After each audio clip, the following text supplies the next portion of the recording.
Yellowstone supervolcano spawned twin super-eruptions that altered global climate, according to Geological Society of America. The new geological record of Yellowstone supervolcano's last catastrophic eruption, the super-eruption, the story of what happened 630,000 years ago and how it affected Earth's climate. This eruption formed the vast Yellowstone caldera we observe today. It's the second largest on Earth. 2 layers of volcanic ash bearing the unique chemical fingerprint of Yellowstone's most recent super-eruption have been found in seafloor sediments in Santa Barbara Basin off the coast of Southern California. These layers of ash, or tephra, are sandwiched among sediments that contain a remarkably detailed record of ocean and climate change. Together, both the ash and sediments reveal that the last eruption was not a single event, but 2 closely spaced eruptions that tapped the brakes on a natural global warming trend that eventually led the planet out of the major ice age. We discovered here that there are 2 ash-forming super-eruptions 170 years apart, and each cooled the ocean at about 3 degrees Celsius. This is what UC Santa Barbara geologist Jim Kenneth, who presented the work on this, the annual meeting to the annual meeting of Geological Society of America in Seattle. Attaining the resolution to detect the separate eruptions and their climate effects is due to several special conditions found in the Santa Barbara Basin, Kenneth said. One condition is the steady supply of sediment to the basin from land, about 1 millimeter a year.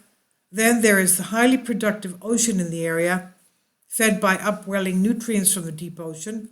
This produced abundant tiny shells of foraminifera that sank to the seafloor, where they were buried and preserved in the sediment. These shells contain temperature-dependent oxygen isotopes that reveal the sea surface temperatures in which they lived.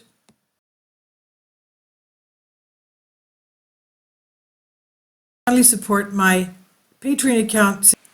The daily posts are 5 videos daily, and they are totally different from what I have on my YouTube channel. Thank you so much for your support and that you find all my content so interesting. You'll find the Patreon account details in the description box. But none of this would be much use, said Kenneth, if it were not for the effect that oxygen levels on the seafloor in the basin are so low as to preclude burrowing marine animals that mix the sediment and degrade details of the climate record. As a result, Kenneth and his colleagues can resolve the climate with decadal resolution.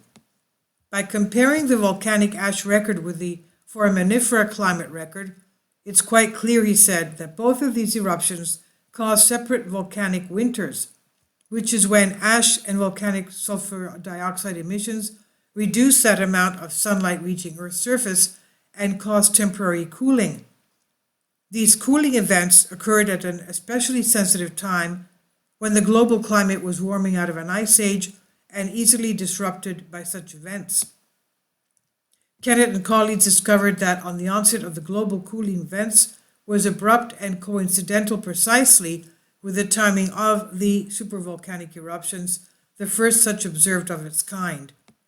But each time the cooling lasted longer than it should have, according to the simple climate models, he said. We see planetary cooling of sufficient magnitude and duration that there had to be other feedbacks involved.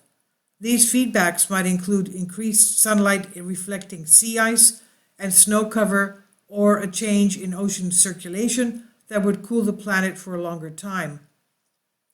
It was a fickle but fortunate time, Kenneth said, of the timing of the eruptions.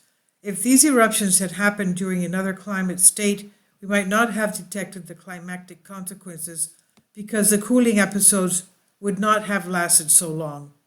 This is by Geological Society of America on phys.org. So these 2 twin super-eruptions were 170 years apart.